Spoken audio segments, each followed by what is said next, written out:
Hola, bueno, bienvenidos a todos a este segundo taller de este módulo que hemos denominado llamar Administración del Reino. Vimos en el primer módulo algunos conceptos bastante interesantes, creo yo, respecto de la administración y de la importancia que la administración tiene. Quisiera poder ingresar a este segundo taller recordando brevemente, muy brevemente, porque estamos con un tiempo limitado, lo que representa o lo que significa la administración. Si buscamos en el diccionario de la Real Academia Española, vemos que administración viene del latín administrare, que significa gobernar, ejercer la autoridad o el mando sobre un territorio otorgado y sobre los recursos que lo componen, ordenar, disponer, organizar, en especial la hacienda y los bienes. Es decir, cuando estamos hablando de reino y estamos hablando de una mentalidad de reino, ser un buen administrador es clave porque es tener la capacidad de gobernar aquellas cosas que se han puesto en nuestras manos. Vimos que es importante comenzar a entender que somos mayordomos, por eso somos administradores de cosas que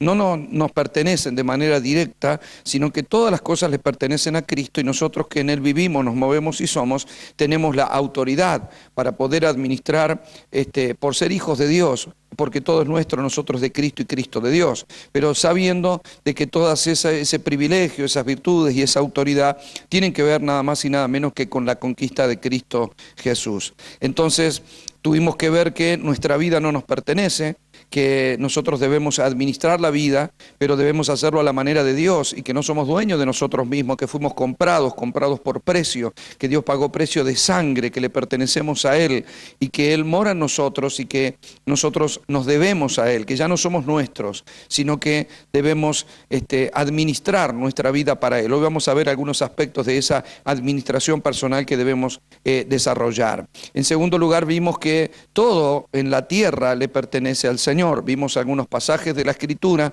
en el cual dice claramente que la tierra y la plenitud le pertenecen a nuestro Dios, como por ejemplo lo dice el Salmo 24 o también en el libro de Colosenses, que la tierra y su plenitud le pertenecen a nuestro Dios. Es decir, toda la creación es de Dios. El diablo no es dueño de nada, es ladrón, usurpador, mentiroso. Él tratará de tomar dominio de aquellas cosas que pueda a través del engaño, a través de la mentira y a través de usurpar. Alguien que usurpa es alguien que se mete en una posición que no le corresponde. Cuando una persona usurpa una casa, se mete a la casa, pero no es el dueño. Entonces luego tiene que la justicia sacarlo de ese lugar porque se ha metido en un lugar que no le pertenecía. Eso es lo que hace el enemigo. Trata de tomar, a través de la ignorancia de los hombres, posición para gobernar y dominar todo aquello que no le pertenece. En cierta medida lo ha logrado. La Biblia dice que el mundo entero está bajo el maligno. El Señor no niega eso, pero sí niega que ese gobierno es ilegal, lo hace solo usando la estrategia del engaño, de la mentira y del error, y a través de esa tiniebla y de esa ignorancia, Él logra someter a las personas y a través de las personas someter al planeta, a los recursos. Sin embargo, la naturaleza está gimiendo, esperando la manifestación gloriosa de los hijos de Dios a la libertad gloriosa. Ahora vamos a ver la administración de la libertad, porque la libertad tiene que ser administrada. Entonces, la Tierra, el planeta, está esperando que nosotros seamos administradores, que tomemos autoridad. Un administrador nunca puede administrar si no toma autoridad, si no lo hace con responsabilidad, si no lo hace con personalidad. Por eso debemos ocupar el lugar que nos corresponde y hacer aquello que Dios dice que nosotros debemos hacer. Pablo, en 1 Corintios capítulo 4, versículo 1, dice: ahora bien, se requiere de los administradores que cada uno sea hallado fiel.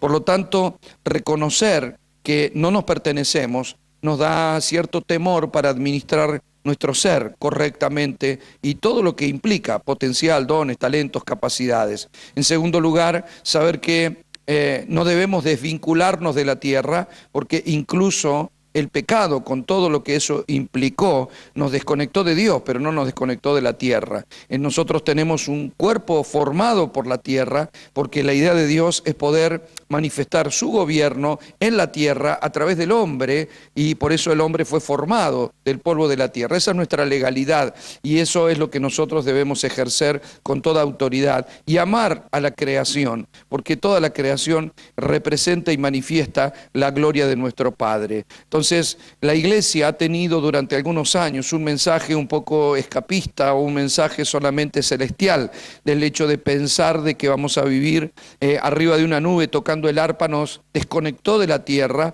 y mientras que Israel se quedó con lo terrenal, la Jerusalén terrenal y la prosperidad terrenal, la iglesia se subió arriba de una nube pensando que todo lo nuestro solamente es celestial. Y ahí es donde perdemos el equilibrio. En el equilibrio correcto estamos pisando la tierra con el corazón en el cielo. Sabemos que no somos ciudadanos de este mundo, sino que somos ciudadanos del cielo. Aquí somos pasajeros y peregrinos, pero que tenemos que gobernar con autoridad todo lo que Dios nos asigna, porque todo lo que dominemos en el nombre del Señor será Dios el glorificado y no nosotros. Por eso, sabiendo que el diablo es ladrón y que nosotros tenemos el bastión de la verdad y la justicia, tenemos que ejercerlo con autoridad para que el diablo como ladrón sea encarcelado y nosotros podamos ejercer el gobierno que debemos ejercer, y que lo haremos aún en la venida de Cristo, donde toda la tierra será llena de su gloria y donde vamos a poder manifestar todo el poder de Dios para que toda la creación pueda ser nuevamente la que exalte al Señor con toda plenitud. Vimos también a algunos enemigos de la administración. Así como dice que un administrador tiene que ser hallado fiel, vimos que la deslealtad es uno de los enemigos fundamentales de la buena administración. Vimos que la lealtad se expresa desde el corazón, mientras que la fidelidad se expresa desde los hechos. Es decir, una persona puede ser fiel en la forma en la que se comporta, pero aún así puede ser desleal dentro de su corazón. Es decir, un esposo puede no adulterar engañando a su mujer, sin embargo, en su corazón y en su mente puede estar adulterando. Entonces, cuando Dios trajo el reino, Jesús lo dice claramente en el Sermón de la Montaña, Él llevó el reino a la expansión desde del interior de las personas, desde el corazón. Un buen administrador no puede ser buen administrador si su corazón no está alineado a esa administración. Nuestro ejemplo central ha sido Judas, porque Judas fue fiel en estar al lado del Señor. Lo sirvió, caminó con él, vivió con él, fueron 3 años de cercanía, al grado tal de comer el pan, metiendo el pan en el mismo plato. Eso no lo hace cualquiera. Tiene que haber una familiaridad, una cercanía, una amistad.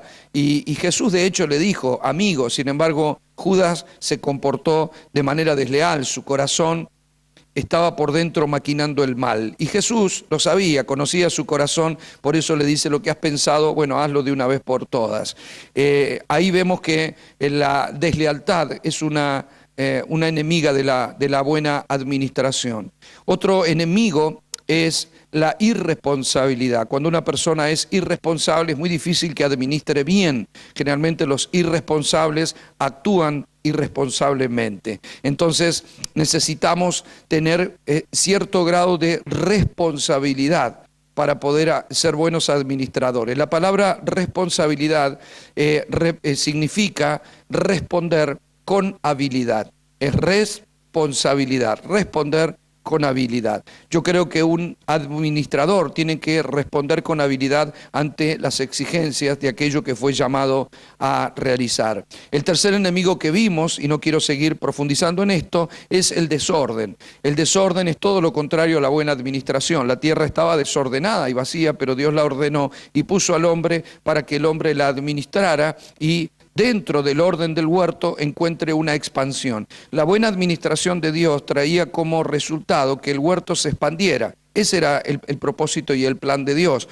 No que se expandiera el campo, no que el huerto permaneciera igual, sino que Dios le dijo a Adán: fructificá, multiplicá, llená la tierra, señoread y sojuzgá. Es decir, sé mayordomo, sé administrador, gobierna. Hace que este huerto que está dentro del Edén, lleno de fruta, de abundancia, de riqueza, se expanda. Que tú puedas labrarlo de manera tal que cada vez más territorio pueda ser regado, cultivado, fructificado y multiplicado, para que no sea el campo sino el huerto el que pueda llenar la tierra con ámbitos de gloria del Señor. Recuerde que el gobierno de Dios estaba en el huerto, en el campo andaba la serpiente. Sin embargo, lo que se expandió fue la serpiente y el campo, en donde muchos trabajan y al final tienen pocos resultados. Dice que después del pecado, Adán trabajaba en el campo y aunque sembraba mucho, cosechaba poco, y aunque sembraba tal vez cosas buenas, aunque no dice qué, pero no creo que nadie siembre un fruto desagradable, si él sembraba trigo, al final la tierra le respondía con espinos y cardos. En otras palabras, esto es lo que ocurre en el mundo hoy, es causa de la mala administración bajo un gobierno tirano y demoníaco, y hace que las personas trabajen mucho y cobren poco, que personas de pronto inviertan toda su vida trabajando en una fábrica, en una empresa,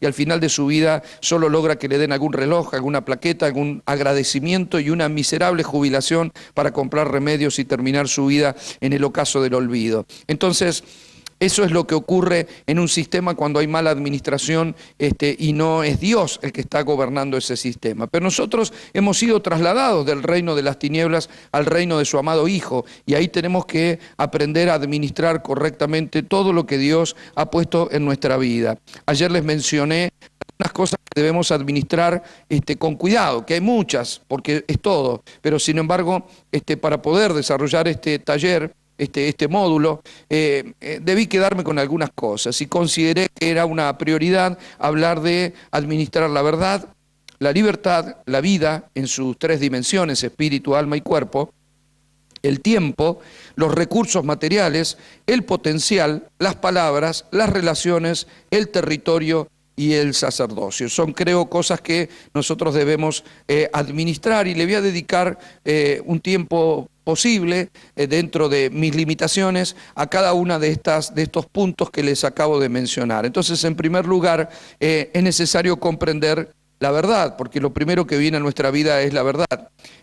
Usted sabe que Juan manifiesta de Cristo que en él estaba la vida, y la vida era la luz de los hombres, y que la gracia y la verdad habían venido de mano de Jesucristo. Es decir, Juan en el capítulo 1 del Evangelio dice que la ley vino por medio de Moisés, la ley vino a encerrarlo y a poner ayo sobre todas las cosas para que podamos descubrir que el hombre no tiene la capacidad de ser un buen administrador, de hacer la voluntad de Dios. Entonces, Cristo vino a traer gracia y verdad. Estas son dos cosas que vienen a nuestra vida y que deben funcionar juntas. No hay gracia sin verdad, no hay verdad sin gracia. Cuando la mujer cananea le pidió a Jesús que liberara a su hija y se postró a sus pies y no lo dejaba avanzar, Jesús le contesta de una manera algo extraña.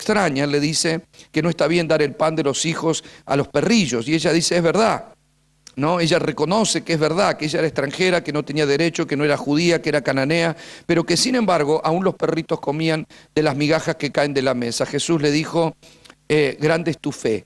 La fe siempre está basada en la verdad, la fe nunca está basada en los deseos de la gente, porque los deseos de las personas no siempre están forjados o formados en la verdad. Entonces, la fe viene por el oír, y el oír la palabra es la verdad, Cristo es la verdad. Él dijo: yo soy el camino, yo soy la verdad y soy la vida. Cuando viene a nosotros Cristo, que Él es la vida, y la vida es la luz de los hombres, la verdad nos permite, nos alumbra y rompe la oscuridad, la tiniebla, y por ende también romperá toda esclavitud que pueda haber.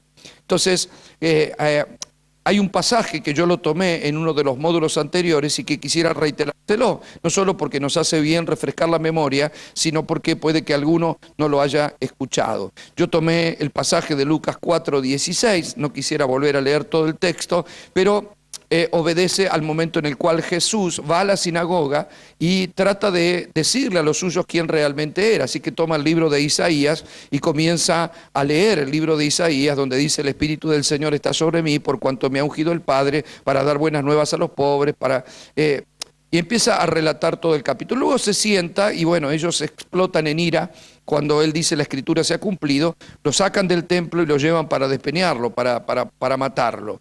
Hay dos conceptos dentro de la frase del mismo pasaje de Isaías que Jesús leyó, que se repiten repiten una palabra de manera algo significativa.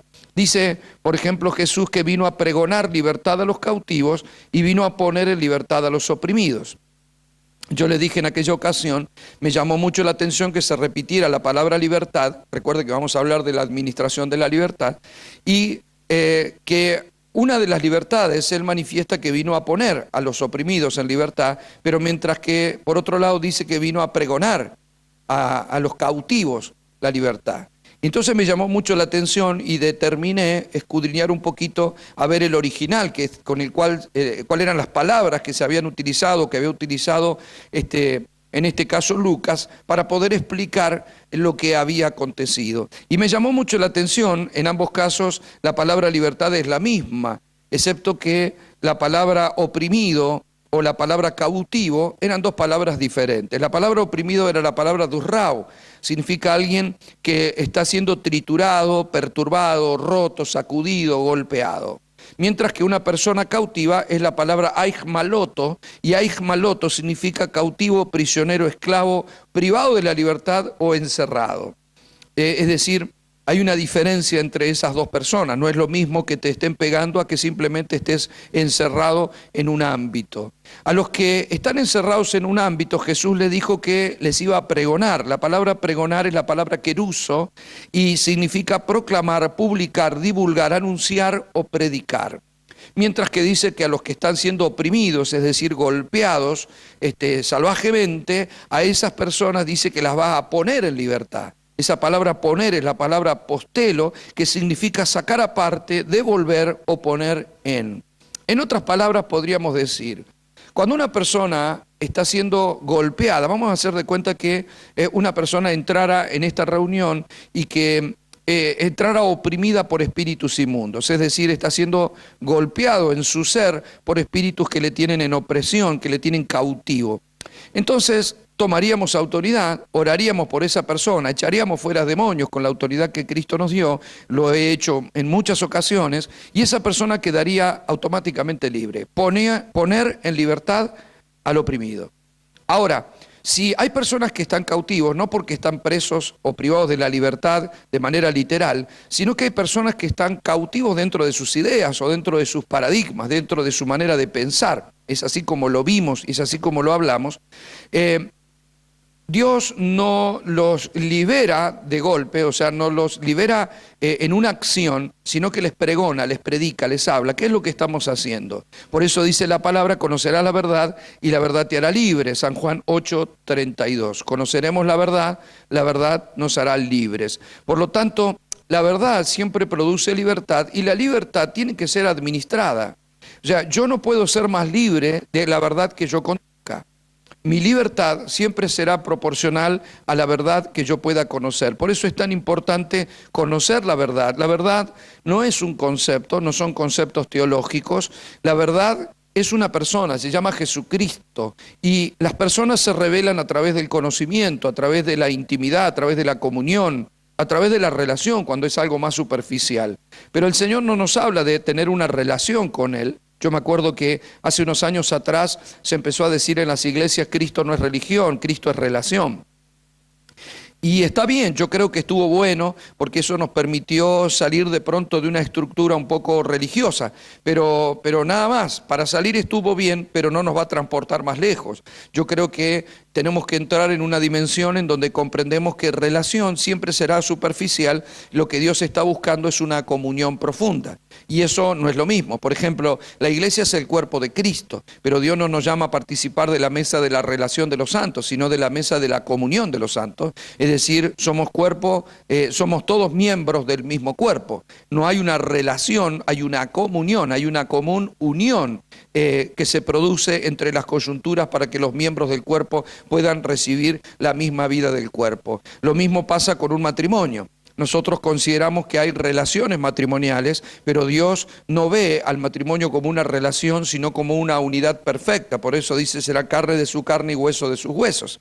Si el Señor está hablando de una comunión matrimonial, está hablando de una unión verdadera para que ambos sean uno. No está hablando de dos personas que simplemente se relacionan, porque las relaciones son superficiales y ahí es donde están todos los conflictos. Sé que lo mencioné, pero es bueno volver a recordarlo. Dice Primera de Juan, capítulo 5, versículo 6, este es Jesucristo que vino mediante agua y sangre, no mediante agua solamente, sino mediante agua y sangre, y el Espíritu es el que da testimonio porque el Espíritu es la verdad. La verdad es el Espíritu Santo que habita en nosotros. La comunión con el Espíritu es el que nos va a llevar a toda verdad y justicia. Es lo que dice y promete la palabra en el libro de San Juan capítulo 16. Lo dice en el verso 14 también, que el Espíritu Santo nos llevará a toda verdad y justicia, y luego dice que nos traerá convicción de pecado, de justicia y juicio, y que nos hará saber incluso las cosas que han de venir.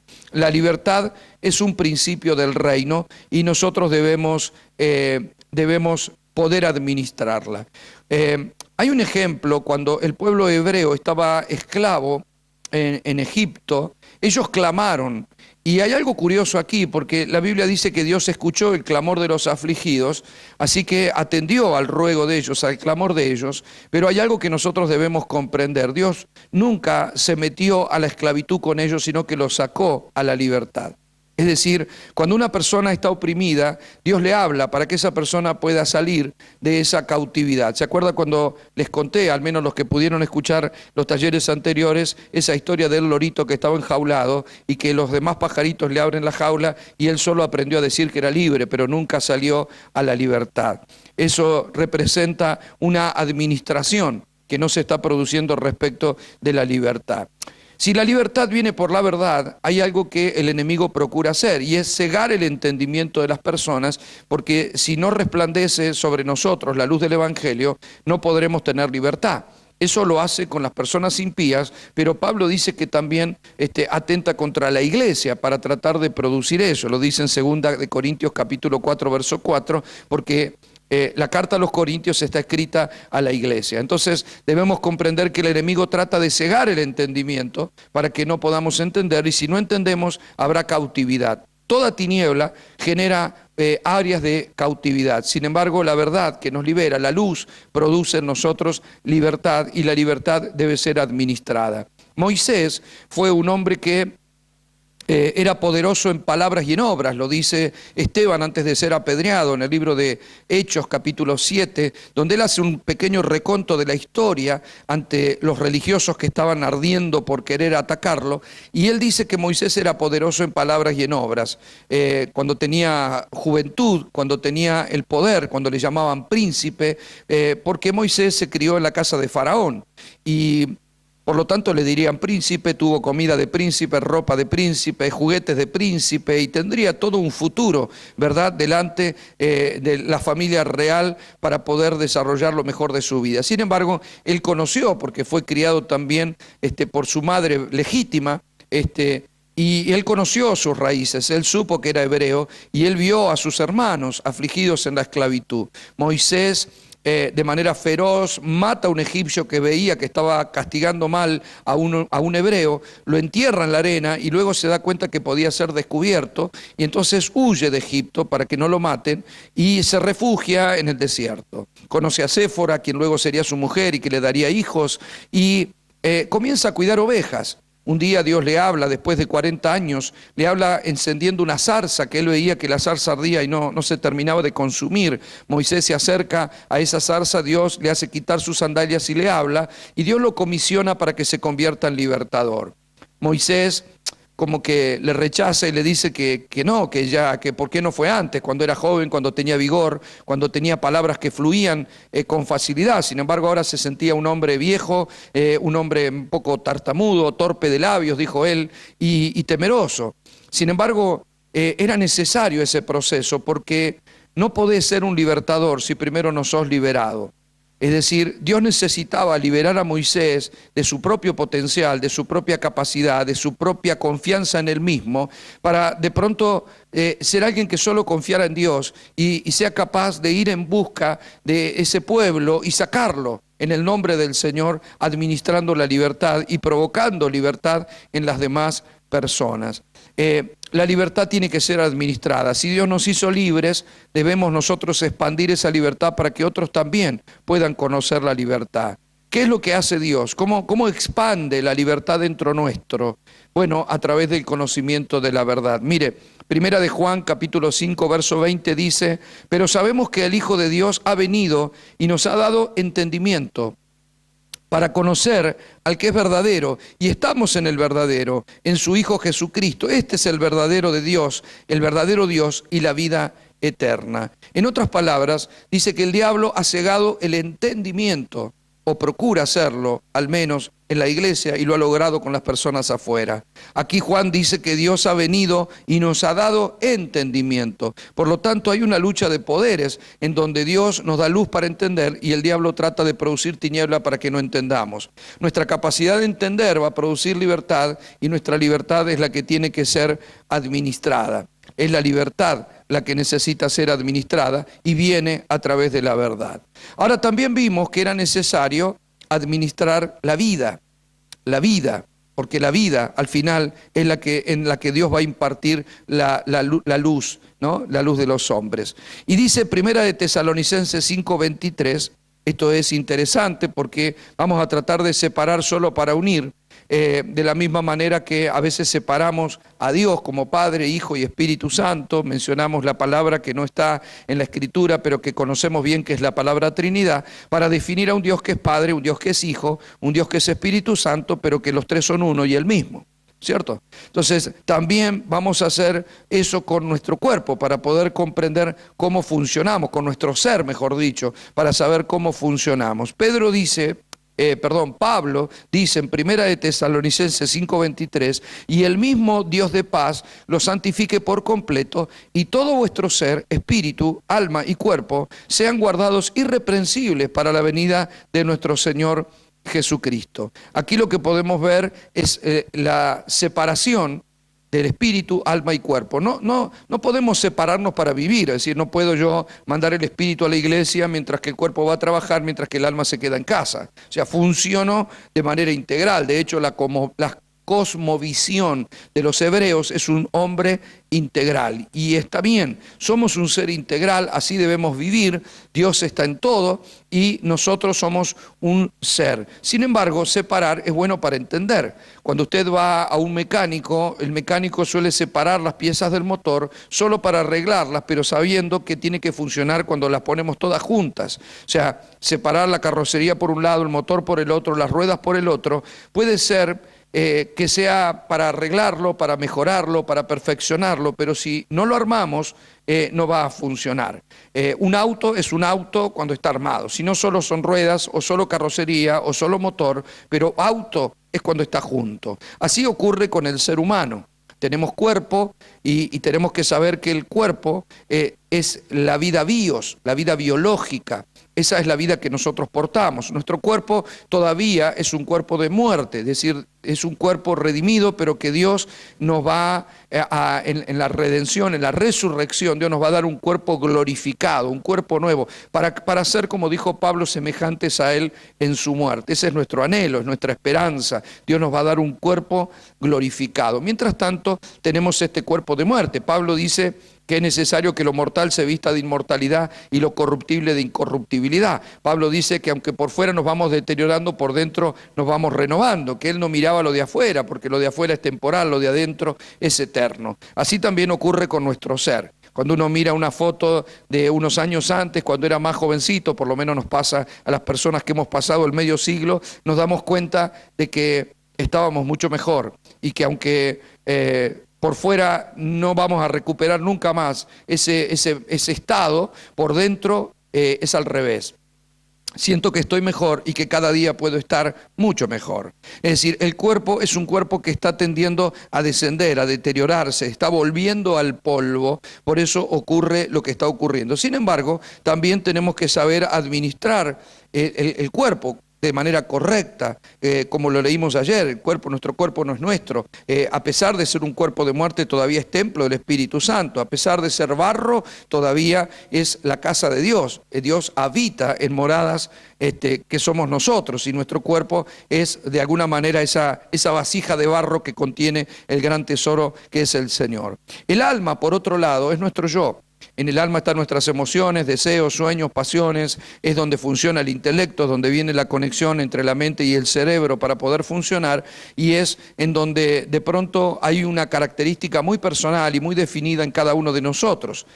Por supuesto que hay una herencia genética en donde de pronto nuestra carne tiene parte de la genética de nuestros padres, de nuestros abuelos, de nuestros antecesores, y tenemos cierto tipo de piel, cierto tipo de forma, de imagen, de cosas que vienen. Incluso a veces hay alguna herencia de las cosas malas que tenemos que cortar a través de enfermedades o a través de ciertos problemas físicos. En el alma ocurre también lo mismo. El alma hereda ciertos patrones y cierto carácter que tiene que ver con la vida psique. Esa no es la vida bios, es la vida psique, es la vida del alma. El alma tiene un sentido de eternidad, pero el alma necesita ser redimida porque el alma estaba cautiva. Entonces Dios salvó nuestras almas, el alma tiene que ser salvada.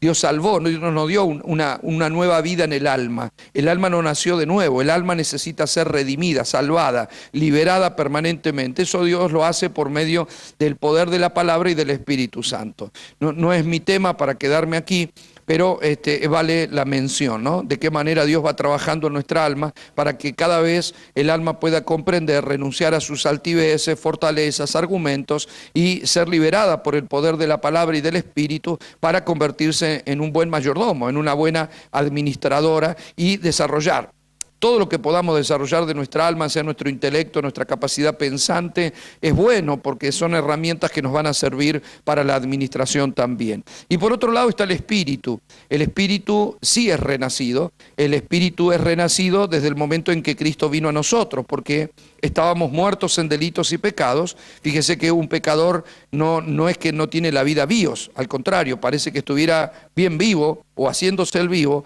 cuando está en pecado, ¿no? Su carne demanda y está con toda su plenitud. Su alma no es que no está, solo que está cautiva, que está en tiniebla, que está cegada, que está atormentada en muchos casos, pero también tiene vida en el alma. Y lo que no tiene vida es vida espiritual. No es que no tenga espíritu, incluso un brujo tiene espíritu, el ser humano tiene espíritu, pero carece de la vida porque la Biblia dice que el que tiene a Cristo tiene la vida, el que no tiene a Cristo no tiene la vida. Entonces, cuando la vida viene, ahí sí empieza el espíritu, ahí sentimos que renace la vida espiritual, porque el Espíritu de Dios que se posa en nuestro espíritu, vivifica nuestro espíritu, lo enciende a la vida y tenemos que empezar a madurarlo. Lo vimos claramente en el módulo de la madurez espiritual. Vamos a algunos pasajes. Primera de Corintios 15:45 dice, así también está escrito, fue hecho el primer hombre Adán, alma viviente, el postrer Adán, espíritu vivificante. Mas lo espiritual no es primero, sino lo animal, luego lo espiritual. Ahí podemos entender o ver la diferencia en que el alma representa al Adán. La vieja naturaleza estaba asentada en el gobierno del alma solamente. Cristo representa la vida espiritual. El gobierno del Señor está asentado en nuestro espíritu. Es decir, es como que hubo un quiebre del gobierno y cambió la sede de gobierno. Antes nos gobernábamos almáticamente, nuestro cuerpo demandaba a través de sus sentidos, el alma consentía o no, conforme a la orientación o la formación cultural que haya tenido o social, y el espíritu no tenía participación. Ahora, teniendo a Cristo, ha cambiado la sede de gobierno. El Señor estableció su trono en nuestro espíritu y ahora sí, a través del espíritu, sometemos el alma que solo ejerce una mayordomía en favor de la voluntad del espíritu, sometiendo a la carne que ahora pasa a un estado de esclavitud para que todo nuestro ser, espíritu, alma y cuerpo, pueda servir al Señor con toda excelencia. Mire, 2 de Corintios 7:1 dice, así que amados, puesto que tenemos tales promesas, limpiémonos de toda contaminación de carne y de espíritu, perfeccionando la santidad en el temor del Señor. Es decir, todo nuestro ser en algún área puede estar siendo afectado si nosotros descuidamos ese estado del alma, del cuerpo y del espíritu. Necesitamos cuidar todas las áreas de nuestra vida. Hay un módulo de la Escuela de Gobierno Espiritual en donde yo trato de los conflictos internos y no quisiera meterme en esa área, pero ahí es donde yo demuestro el corazón en un sentido de eternidad y de cómo funciona realmente el corazón y de la importancia que tiene. La mente es importante, la hemos visto en el módulo sobre la mentalidad del reino, pero el corazón es el canal. Sobre toda cosa guardada, guarda tu corazón porque de él mana la vida. El canal tiene dos entradas, la almática y la espiritual. Lo que alimente al corazón es lo que va a determinar. Por eso Dios dice, guarda tu corazón. ¿sí? Ya lo vamos a ver, lo vamos a desarrollar a los portales del corazón eterno para poder entender cómo realmente funciona esto. Primera de Pedro 1:22 dice, habiendo purificado vuestras almas por la obediencia a la verdad mediante el Espíritu, para el amor fraternal no fingido, amados unos a otros entrañablemente de corazón puro, siendo renacidos, no de simiente corruptible, sino de incorruptible, por la palabra de Dios que vive y permanece para siempre. Es decir, hay un trabajo en el cual Dios, por medio de la palabra y el poder del Espíritu, va redimiendo, liberando nuestra alma, mientras que va haciendo madurar nuestro espíritu. Nuestra carne, por otra parte, debe estar sometida a la voluntad de Dios para servir y no que se le dé rienda suelta a los deseos que pueda tener, porque la carne no se sacia de pecar. La carne cuanto más peca, más quiere. Eso es parte de la naturaleza carnal, ¿verdad? Entonces tenemos que ser un buen administrador, sometiendo a la carne en esclavitud, a los deseos del espíritu, y el alma sujetando sus razonamientos que muchas veces son ilógicos y los patrones de comportamiento, de pensamiento que muchas veces están equivocados, a la voluntad del Espíritu Santo, para que todo nuestro ser sea conforme, alineado a la voluntad y al propósito de Dios. Eso implica ser buenos mayordomos, ¿sí?, de aquello que Dios nos ha dado realmente. Ahora, ¿es importante administrar el cuerpo? Sí. Hace unos años atrás en la iglesia el cuerpo era mencionado como algo muy, muy secundario, como algo que no hacía bien tener un buen trato para con él. O sea, duro trato al cuerpo y se terminó, ¿verdad? La Biblia, o hacían hincapié en el pasaje bíblico en donde dice que el ejercicio físico para poco aprovecha, o para nada aprovecha según algunas versiones. Pero cuando uno indaga y escudriña, no es lo que dijo Pablo. Pablo dice en la versión más correcta, aunque el ejercicio físico aprovecha.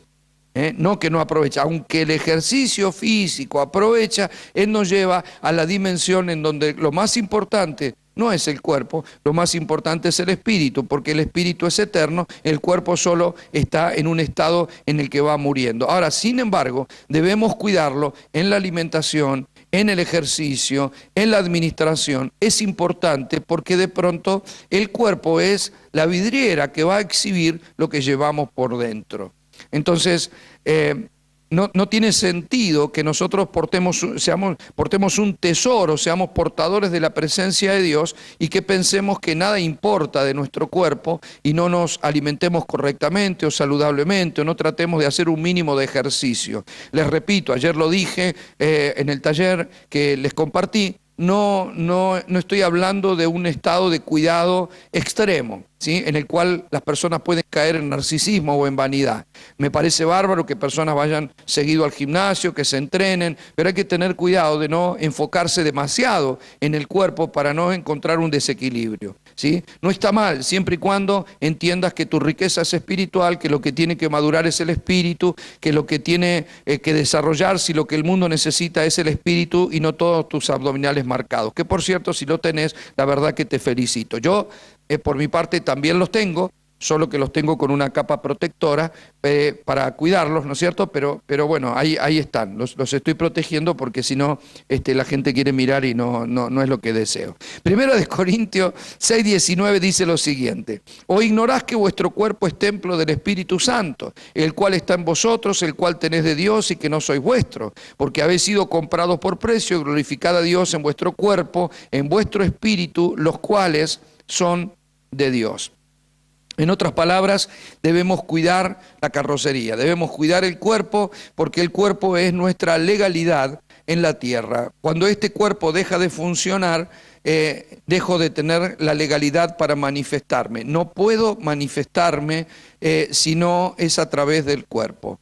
Hay algunas autopistas en algunos lugares que no pueden ser transitadas ni por personas caminando, por transeúntes, ni por personas que anden en bicicleta o en vehículos de pequeño porte, sino que son autopistas solo para autos. Sin auto no se puede entrar a la autopista, es ilegal. De la misma manera no se puede entrar a la vida terrenal sin un cuerpo terrenal.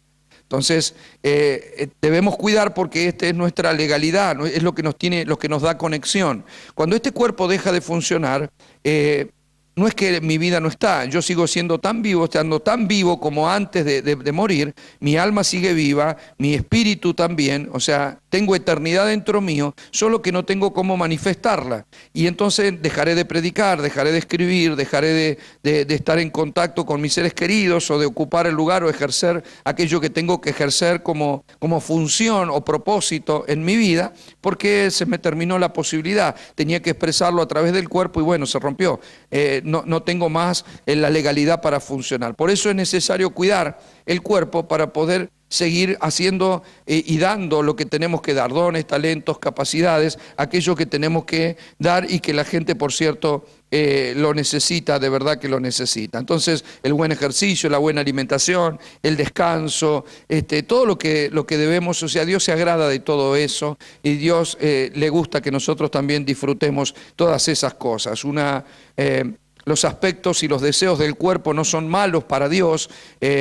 A veces, hace unos años atrás, aún el deseo sexual se veía como algo demoníaco. Eso es perverso, el deseo sexual lo puso Dios. Solo que tenemos que procurar que todas las cosas sean en el orden de Dios, a la manera de Dios, con la persona que Dios establece, y luego podamos disfrutar una buena comida, un viaje, un paseo, un placer, un masaje, una relación de amor con tu esposa, con tu esposo. Está bien, Dios se agrada de todo eso. Por lo tanto, no debemos tener problema.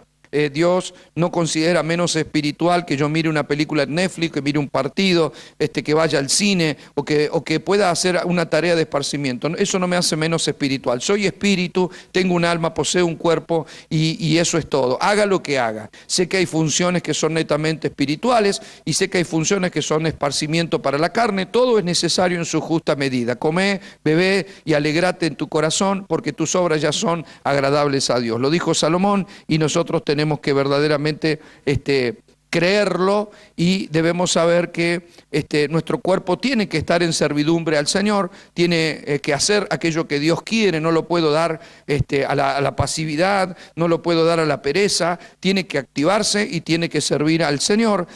Pablo decía, golpeo mi cuerpo y lo pongo por servidumbre, es decir, me obligo a hacer lo que tengo que hacer porque de lo contrario mi cuerpo puede querer irse para donde no debe y de hecho, si lo dejo también va a dar fruto. Recuerde, las obras de la carne terminan produciendo un montón de cosas desagradables que van contra la voluntad de Dios. Entonces tenemos que tenerlo sujeto para que no produzca esas obras que muchas veces se afana en producir. Otra de las cosas que debemos administrar, lo hemos mencionado, es el tiempo. Vamos a enfocarnos un poco en esto porque el tiempo es un bien maravilloso, muy preciado por cierto, porque nuestra vida está compuesta por tiempo. Y por lo tanto, si no sabemos administrar el tiempo, lo que estamos haciendo es no sabiendo administrar la vida. Hay algunas frases que uno rescata de algunos pensadores y, por ejemplo, Benjamin Franklin dijo, no desperdicies el tiempo porque es la sustancia de que está hecha la vida. Y es cierto, la vida está compuesta por tiempo. El problema es que muchas veces ese tiempo lo vendemos mal. Hay personas que venden su tiempo por una paga bastante miserable, pero bueno, dice, bueno, tengo que comer, tengo que vestirme, es necesario. Y entonces invierten tiempo. El problema es que invierten tiempo en dormir, invierten tiempo en descansar un poco, invierten tiempo en el trabajo, pero no tienen tiempo para Dios, que al final es aquel que nos dio el tiempo. Entonces comienza a haber una mala administración. Le doy tiempo a las cosas que no me producen y no le doy tiempo a las cosas que verdaderamente me van a dar la mayor productividad. Eso es una mala administración. Es muy común ver en las iglesias personas que dicen, pastor, yo quiero servir a Dios, me gustaría ir, no tengo tiempo, no puedo, tengo que trabajar. Y esto es muy curioso, este tipo de frases como no tengo tiempo, porque mire, hay algunas, yo anoté aquí, por ejemplo, no tengo tiempo. Es una de las frases que más escucho. Me falta tiempo para hacer todo lo que quiero hacer. Si tuviera más tiempo, pastor, yo lo haría. No sé de dónde sacar tiempo, porque quisiera hacer un montón de cosas y realmente no sé dónde sacar más tiempo. Y qué manera de perder mi tiempo. También es una frase que muchas veces he escuchado y es bastante lamentable. Ahora, si el tiempo es la sustancia de la que se compone la vida, podríamos, o sea, sería algo así como un sinónimo, podríamos cambiar la palabra tiempo por la palabra vida y sería bastante impactante, porque estas frases quedarían así: no tengo vida, me falta vida, si tuviera más vida, no sé dónde sacar vida para hacer lo que realmente quiero y qué manera de perder mi vida. Todo lo que parece frases comunes, como que no tengo tiempo, no me alcanza el tiempo, no suena tan mal. Lo que sí suena bastante despiadado es pensar que el tiempo es la vida y lo que no me queda es vida, o lo que estoy desperdiciando es la vida, ¿no es cierto? Entonces, tomemos conciencia del valor del tiempo, porque el valor del tiempo, o sea, el tiempo tiene una característica, y es que el tiempo no es un bien que puede ser acumulado, no es un bien que pueda ser detenido, no es un bien que pueda ser estirado o multiplicado. Nadie puede decir, bueno, voy a ahorrar este mes y me lo voy a gastar el mes que viene. O sea, voy a ahorrar el tiempo de esta semana sin hacer nada, y la semana que viene voy a usar el tiempo de esta semana. No se puede. El tiempo, que el segundo que se pasó se perdió, y nosotros venimos con fecha de vencimiento. A veces cuando estoy en el supermercado, me gusta mucho ir a hacer las compras al supermercado, generalmente me ocupo yo de eso, y cuando voy al supermercado, los productos tienen una fecha de vencimiento. Y cuando uno lo ve, algunos productos son de alto valor y uno ve que ya le queda poca fecha de vencimiento, entonces uno dice, no lo voy a comprar porque falta poco para que se pueda vencer. Imagínense si los seres humanos tuviéramos en algún lado anotado, que lo tenemos porque Dios lo sabe, pero si nosotros pudiéramos ver nuestra fecha de vencimiento. Seguramente sería algo terrible o impactante, sería algo que nos haría priorizar y apurar un poco lo que tenemos que hacer en la vida, porque yo no sé si usted lo ha visto en algunas películas. Hay una película bastante interesante de dos hombres mayores que están por morir y que empiezan a darse los gustos que nunca se habían dado, ¿no? Entonces, imagínese usted si de pronto supiéramos la fecha de vencimiento y dijéramos, bueno, me quedan 3 años, ¿qué tengo que hacer? Y bueno, yo creo que administraría con mucha sabiduría, diría lo que nunca dije, escribiría lo que no quise escribir, viajaría donde me gustaría viajar, haría las cosas que tal vez siempre postergué y nunca hice, y eso es lo cruel, que a veces no lo sé, y tal vez mi fecha de vencimiento dice mañana, no lo sé, nunca lo sabré. Por eso tengo que cada día tener conciencia de administrar correctamente el tiempo. Hace poco leía una triste historia de un hombre que contó que su esposa un día llegó a su casa con un conjunto íntimo de lencería femenina y se lo mostró a su marido, y su marido se puso feliz de que ella comprara a ella, y ella le dijo, bueno, pero no, mi amor, esto es para una fecha muy especial, para un momento muy especial. Y él le dijo, bueno, pero que sea esta noche, que nosotros podamos irnos juntos, pasear, tener una cena y vivir un momento especial. Y ella le dijo, no, esto va a quedar para un momento especial. Y siempre dice que le decía lo mismo.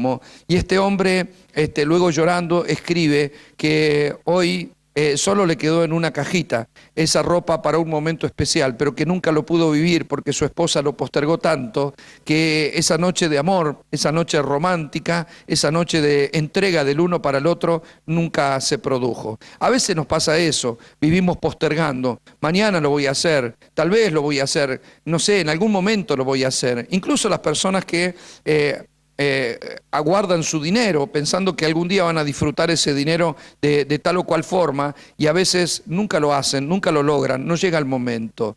En una ocasión un hombre aquí en esta ciudad me pidió de manera indirecta, es decir, otra persona me pidió que él quería que yo vaya a orar por su vida, estaba en su casa enfermo, y yo fui. Cuando llegué a la casa me sentí sorprendido porque la casa era una casa muy grande, y me recibió su esposa, me hizo pasar y me dice, venga pastor, pase por aquí. Y íbamos pasando de una habitación a otra habitación, de otra habitación a un pasillo, de un pasillo a otro pasillo, de otro, y yo le dije, wow, qué casa tremenda, ¿no? Es como que caminábamos y caminábamos y nunca llegábamos a la habitación en la que estaba este hombre. Al fondo de todo, entramos en una gran habitación y él estaba en su cama, en su lecho, postrado, y estaba como enojado. Entonces, hablando con él, me dice, pastor, yo estoy mal, estoy enojado, me siento enojado conmigo mismo. Le dije, ¿cuál es tu problema? Y él me dice, bueno, pastor, yo me estoy muriendo, tengo una enfermedad, sé que me voy a morir, ya soy un hombre grande, por lo tanto sé que si no fuera incluso por esta enfermedad, ya casi sería justicia de que mis días se terminen.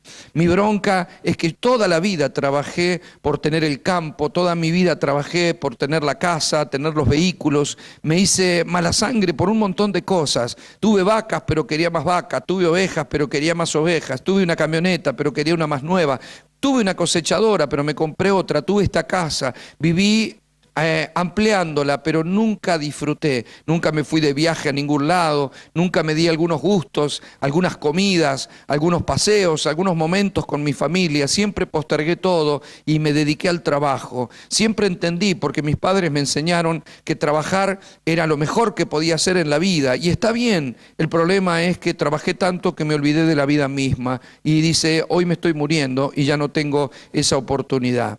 Amados, ese día lloré por ese hombre, pero creo que en realidad la administración no fue para él, sino para mí, porque él estaba a punto de partir, pero yo todavía tenía un camino en el cual lo que le ocurrió a él me hizo pensar hasta el día de hoy en reflexionar si realmente estoy disfrutando la vida, si me puedo dar un gusto hoy, si puedo disfrutar las pequeñas grandes cosas que a veces tienen un gran valor y saber que el tiempo es un tiempo limitado.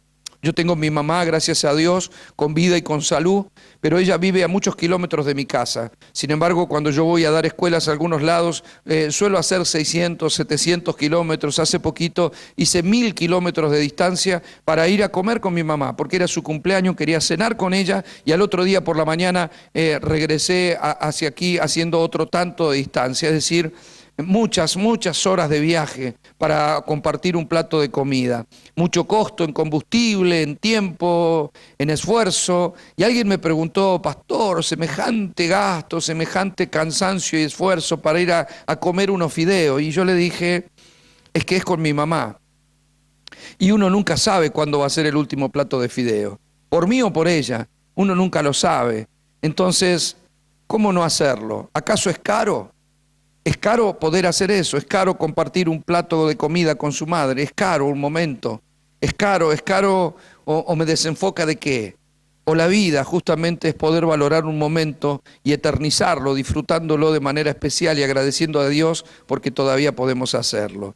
Tal vez seguir postergando no es una buena administración de nuestros recursos y de nuestro tiempo, sino que valorarlo implica servir a Dios, hacer lo que debo a través de las cosas espirituales, pero también invertirlo como debo invertirlo en las cosas que tienen un preciado valor en nuestra vida. A veces hay personas que dedican horas y horas y horas de trabajo en un lugar hostil, destruyendo su cuerpo para ganar un dinero, para sostener a su familia. Lo hacen porque aman a su familia. El problema es que no disfrutan su familia, no están con sus hijos, no están con su esposa, no se van de vacaciones, están totalmente cautivos. Y bueno, la única demostración de amor es lo hago por ustedes, pero me estoy vendiendo por poco para poder decirles que les amo. Cuando en realidad los hijos a veces lo que más valoran es que el papá estuvo, aunque sea un momento, aunque jugó un ratito, les brindó, y ojalá pudieran hacerlo más tiempo, ¿no es cierto? Sería bueno evaluar y evaluar nuestro servicio a Dios, de tener tiempo o no tener tiempo para poder servir a Dios como Dios nos pide, y no decirle a Dios en excusa, no tengo tiempo. ¿Cómo no voy a tener tiempo para Dios si el tiempo nos ha sido otorgado por el Señor? El Salmo 90, verso 12 dice, enséñanos, lo dice el rey David, enséñanos de tal modo a contar nuestros días que traigamos al corazón sabiduría. Es decir, la sabiduría va a ser obtenida cuando podamos contabilizar realmente el tiempo y saber qué es lo que Dios ve de nuestros tiempos. Mire, respecto del tiempo, y ya voy terminando, hay algo bastante curioso, y es el hecho de que Dios no cuenta el tiempo que simplemente se pierde fuera del propósito eterno. Cuando nosotros vemos en Génesis 4 habla de la genealogía de Caín, pero en ningún momento menciona los años de cada uno. Sin embargo, en Génesis capítulo 5 habla de la genealogía de Set y menciona los años de cada uno, porque fueron años que estaban llevándonos al propósito del diseño que Dios había preparado para la humanidad. Es decir, hay un tiempo donde Dios no cuenta los años, no cuenta el tiempo, cuentan los años del propósito, cuentan los años en los cuales estamos entendiendo. Mire, no sé cuántos años usted vivió sin Dios, pero la Biblia dice que nacimos de nuevo. Cuando alguien nace se empieza a contar el tiempo. Usted no cuenta el tiempo de un bebé varios años antes, aunque ya estaban los planes de los padres, sino que lo empieza a contar a partir de que nació. Dios también empieza a celebrar el día del nacimiento espiritual, así como empieza a celebrar el día de la libertad espiritual. Por ejemplo, el pueblo hebreo estuvo 420 años en esclavitud. Sin embargo, cuando Dios lo saca en libertad, cuando el Cordero derrama la sangre en la Pascua y lo saca, el Señor dice, hoy será el principio de la Pascua, hoy empezarán a contar los días. En Éxodo 12, 2, lo dice para que usted lo anote y lo pueda tener, este mes será principio de los meses, para vosotros será este el principio en los meses del año. En otras palabras, así como nosotros en la gran mayoría de los países del mundo estamos contabilizando el año a través del nacimiento de Cristo, es antes de Cristo y después de Cristo. Bueno, para los judíos que no tuvieron esa sangre del Cordero revelado en Cristo Jesús, solo prima la sangre del Cordero de la Pascua, cuando ellos pasaron a la libertad. Y cuando ellos pasaron a la libertad, empezaron a contar los días. El año 1 empieza el año 1 de la libertad, el año 1 de que salieron del gobierno de Egipto y empezaron a estar bajo el gobierno de Dios. Miren, hay algo muy curioso aquí. En Hechos capítulo 13, verso 18, dice, por un tiempo como de 40 años, preste atención, los soportó en el desierto, es decir, empezaron a contar en la Pascua cuando la sangre se derramó, cuando pintaron con la sangre los dinteles de la casa, empezaron a contar los años, en ese momento, año 1, año 2, aquí dice, pasaron 40 años, los soportó Dios en el desierto, habiendo destruido 7 naciones en la tierra de Canaán, les dio como herencia a su territorio. Después, como por 450 años, le dio jueces hasta el profeta Samuel, es decir, 40 años en el desierto, luego toman posesión de la tierra y por 450 años tuvieron jueces. Usted recuerda, ¿verdad? A Sansón, Otoniel, a Jefré, a todos los jueces que ellos tuvieron, hasta que pidieron un rey como las demás naciones. Dice el verso 21, luego pidieron rey y Dios les dio a Saúl, hijo de Cis, varón de la tribu de Benjamín, que reinó por 40 años más. Quitado les levantó por rey a David, quien también reinó 40 años más. Se le halló David, hijo de Isaí, varón conforme a mi corazón, quien hará todo lo que yo quiero. David reinó 40 años y luego entregó su gobierno a Salomón su hijo. Y Salomón su hijo edificó el templo. En el tercer año de su reinado comenzó a edificar el templo. Si nosotros sumamos a partir de la Pascua, 40 años en el desierto, 450 años con jueces, 40 años de Saúl, 40 años de David y 3 años de gobierno de Salomón hasta que empezó a edificar el templo, tenemos una suma de 573 años. Ahora, si vamos a Primera de Reyes, capítulo 6, verso 1, dice, en el año 480, fíjese, no 573, sino 480, después que los hijos de Israel salieron de Egipto, el cuarto año, el principio del reino de Salomón sobre Israel en el mes de Siv, que es el mes segundo, comenzó él a edificar la casa de Jehová. Es decir, pasaron 3 años sin edificar. Al cuarto año él empezó a edificar el templo. Pero es curioso porque acá dice que desde que salieron de Egipto hasta que Salomón empezó a construir el templo, pasaron 480 años. Según la cuenta que hicimos recién del libro de los Hechos, pasaron 573. Entonces podríamos decir, bueno, acá la Biblia se equivocó, la matemática no funciona, porque hay 93 años de diferencia entre lo que dice el libro de los Hechos y lo que dice Primera de Reyes 6. Es decir, ¿cuántos fueron entonces? ¿O 480 o 573? Bueno, esto es muy interesante porque cuando uno empieza a escudriñar las Escrituras, recuerda que ellos entran a la tierra y en la época de los jueces, el Señor les levantaba jueces porque ellos pecaban y porque levantaban altares a los dioses falsos, se desviaban de la verdad y Dios permitía que los enemigos los metieran en cautividad por un tiempo. Y cuando ellos se arrepentían, el Señor les levantaba un juez y ese juez los ponía en libertad. Mire qué curioso, cuando uno empieza a estudiar el libro de Jueces se encuentra que en Jueces 3.8 dice que estuvieron bajo la cautividad de Cusán Risataín 8 años. Dice que en Jueces 3.4 que estuvieron bajo la cautividad de Eglón unos 18 años. En Jueces 4, 2 y 3 dice que estuvieron bajo el poderío de Javín, rey de Canaán, unos 20 años. En Jueces capítulo 6, verso 1 dice que estuvieron bajo el poder de los madianitas unos 7 años. En Jueces capítulo 13, verso 1, estuvieron bajo el poder de los filisteos unos 40 años. Si nosotros sumamos los 8 años con Cusán Risataín, 18 de Eglón, 20 de Javín, 7 de los madianitas, 40 de los filisteos, nos da un total de 93 años. Ahí están los años que faltaban en las matemáticas de Primera de Reyes, capítulo 6. La pregunta es ¿por qué? Bueno, porque Dios no cuenta los años de la esclavitud.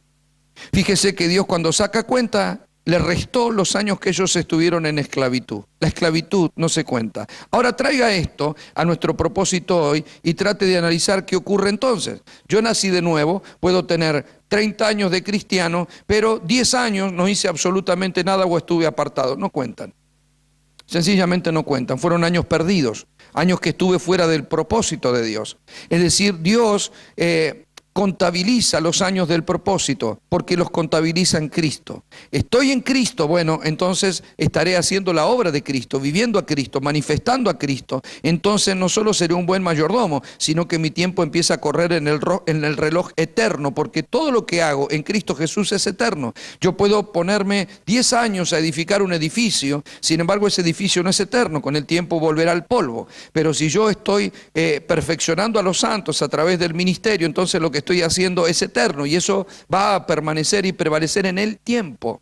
¿Me comprende? Porque todo lo que hagamos en Cristo es eterno. Esa eternidad que le manifiesto no solo la podemos desarrollar los que tenemos un ministerio, todos. Todo lo que usted hable de Cristo, haga, toque, ore, todo lo que manifieste de Dios es eterno. Hay cosas que solo son temporales, pero cuando tenemos y vivimos en la dimensión de Cristo podemos hacer que todas las cosas temporales, incluso el esparcimiento, el paseo, el descanso, el trabajo o el estudio, se vuelvan cosas eternas porque podemos estar manifestando a Cristo en todo ámbito, en todo lugar, en todo tiempo y a través de todo don, talento y capacidad. Si miramos la vida de Abraham, notamos algo bastante curioso también. Dios lo llama a Abraham a los 75 años y no figura nada de su vida anterior. O sea, no dice qué hizo cuando era joven ni cómo vivió, no importa. Lo llamó a los 75, ahí comienza su propósito. En Génesis 15, Dios hace un pacto y le dice que va a tener un hijo. En Génesis 16 se mete en la tienda de Agar y lo tiene a Ismael. Y en Génesis 16, que es el último versículo del capítulo 16, dice que Abraham tenía 86 años. Curiosamente, cuando uno lee la Biblia, ve que el versículo siguiente, que es el capítulo 17, verso 1, solo un capítulo, de capítulo a capítulo, solo un versículo, mejor dicho, está bien, hay un paso de capítulo, pero es solo un versículo, es decir, el último versículo, 16, paso al siguiente, 17:1, y dice que Abraham tenía 99 años. En otras palabras, ¿qué pasó durante esos 13 años? Bueno, fueron 13 años del crecimiento de Ismael. Es decir, Dios no contabilizó los años que perdió Abraham criando a un hijo hasta que se destetó y llegó a ser un chico con plenitud, porque en realidad fueron años en los cuales Abraham se salió del diseño o del propósito de Dios. Mire, es muy sabio lo que dijo David. Mejor es un día en los atrios de Dios que 1000 fuera de ellos. Nos rinde mucho más. Somos muy buenos administradores cuando nos damos cuenta que los días que no son parte del propósito eterno simplemente se pierden, se van, no son contabilizados. Sin embargo, nosotros debemos hacer lo que Pablo enseñó en Efesios capítulo 5, verso 15. Él dijo, mirad pues con diligencia cómo andéis, no como necios, sino como sabios, aprovechando bien el tiempo.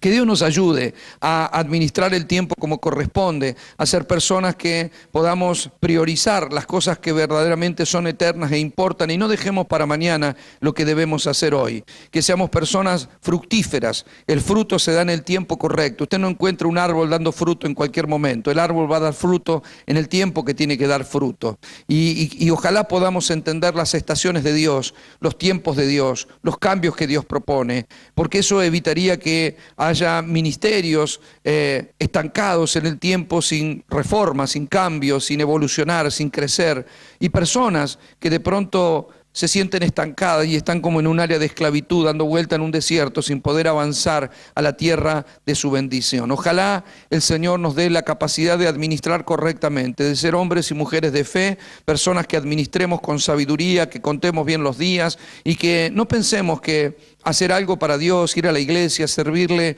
es una pérdida, sino que todo lo contrario, es nuestra mayor ganancia. La pérdida a veces está en vender tiempo por dinero. Y no digo que esté mal trabajar, cobrar un sueldo, el obrero es digno de su salario, solo que no debemos desenfocarnos y pensar que el dinero vale todo y que nuestro tiempo no vale nada.